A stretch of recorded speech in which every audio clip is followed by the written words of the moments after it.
Hello बच्चों, let's read the following question. The area under acceleration time graph gives. Acceleration time graph के under जो area होता है वो क्या रिप्रेजेंट करता है? A option distance traveled, B option change in acceleration, C option force acting and last option change in velocity.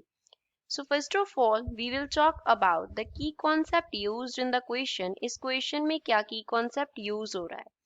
Question में हमें एक्सेलेरेशन की डेफिनेशन के अबाउट मालूम होना चाहिए। एक्सेलेरेशन को अगर हमने ए से रिप्रेजेंट किया तो according to the definition of acceleration it represents change in velocity per unit time taken. Change in velocity per unit time taken. Suppose हम यहाँ पे ये वाई एक्सिस कंसिडर कर रहे हैं तो इसके अलोंग हमने क्या कंसिडर कर लिया? एक्सेलेरेशन।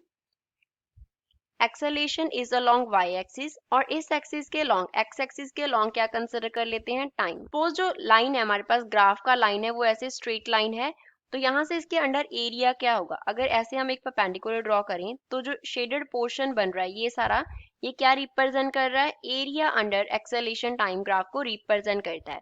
तो ये ओरिजिन है। अब यहाँ से लेके यहाँ तक का जो डिस्टेंस होगा वो टी होगा और यहाँ से लेके यहाँ तक का जो डिस्टेंस होगा वो एक्सेलेरेशन ए होगा। तो अगर हमें एरिया निकालना है तो एरिया क्या रहेगा? Area will be product of A and T का प्रोडक्ट हो जाएगा। हमने सिंपलेस्ट ग्राफ जो है वो कंसिडर किया है। तो ए एंड टी, ए क्या है? एक्सेलेरेशन हो गया, ए इज एक्सेलेरेशन एंड टी जो है वो क्या हो गया? टाइम टेकन हो गया। T is time taken. तो जो की कॉन्सेप्ट में हमने एक्सेलेरेशन का डेफिनेशन लिखा उससे अगर ए को टाइम टेकन के साथ हम मल्टीप्लाई कर दे तो वो क्या बन गया? Change in velocity, which means area under acceleration time graph represents change in velocity. वो चेंज इन वेलोसिटी को रिप्रेजेंट करता है। So this is final answer for the given question.